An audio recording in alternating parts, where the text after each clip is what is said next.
বিসমিল্লাহির রহমানির রহিম। আসসালামু আলাইকুম ডিয়ার ভিউয়ার্স, আশা করি সবাই ভালো আছেন, সুস্থ আছেন। আলহামদুলিল্লাহ আমিও ভালো আছি।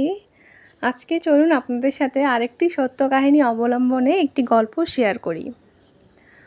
অনেক অনেক বছর আগের কথা।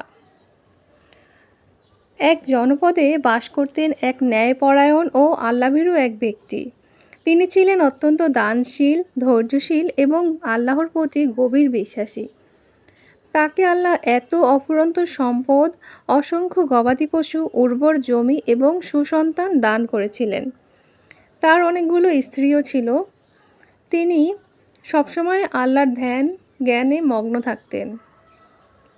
একসময় শয়তান সেগুলো দেখে খুবই হিংসা করত।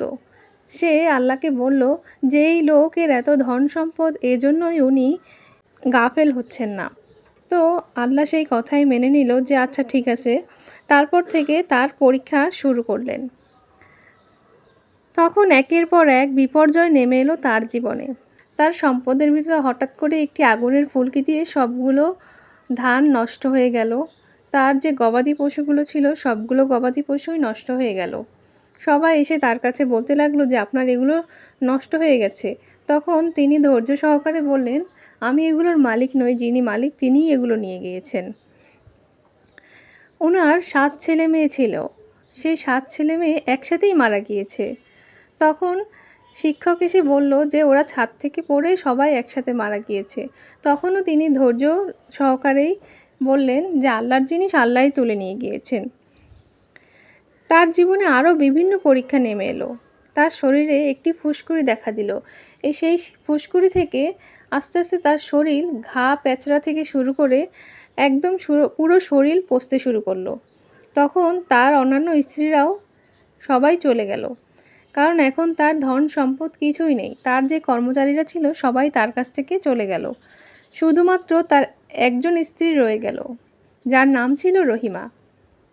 সেই স্ত্রী তার প্রতি খুবই অনুগত ছিল। তিনি তাকে ছেড়ে যাননি। আল্লাহ তাকে একের পর এক পরীক্ষা করতেছিলেন। তখন তিনি শুধু ধৈর্য ধরেছিলেন এবং ধৈর্য হারাননি। আল্লাহর প্রতি কোনো অভিযোগ করেননি। তিনি শুধু বলতেন, আল্লাহই আমার রব, তিনি যেমন ইচ্ছা তেমনই করেন। যখন ধৈর্যের পরীক্ষা দীর্ঘ হতে লাগলো তখন মানুষের অবহেলাও বেড়ে গেল। একসময় তিনি এতটাই অসুস্থ হয়ে পড়লেন যে তার সারা শরীর ক্ষত বিক্ষত হয়ে গেল। শুধু জিহ্বা আর হৃদয় অক্ষত রইল। তাকে সবাই সেখান থেকে বের করে দিল, কারণ তার শরীর থেকে পচা দুর্গন্ধ বের হচ্ছিল। তখন তার স্ত্রী একটি চাটাই পাতায় করে তাকে নিয়ে একে একে 7টি গ্রাম থেকে বিতাড়িত হলেন, কারণ কোনো গ্রামেই তাদেরকে স্থান দিল না। একসময় তিনি তাকে নিয়ে একটি জঙ্গলে ছোট্ট একটি পাতা দিয়ে একটি বাসা তৈরি করলেন এবং সেখানেই তার স্বামীকে রাখলেন। এবং তিনি দিনের বেলা যেয়ে মানুষের বাসায় কাজ করত এবং সেখান থেকে যেই টাকাটা পেত সেই টাকা দিয়ে তার স্বামীর জন্য খাবার কিনে আনতেন। তারপর এভাবেই তারা জীবিকা অর্জন করতে লাগলো। আর স্বামীর যেসব রোগ হয়েছিল সেই রোগগুলো সেই ঘা প্যাঁচড়াগুলো তিনি পরিষ্কার করতেন এবং তার সেবা করতেন এবং তাকে ইবাদতের সুযোগ করে দিতেন।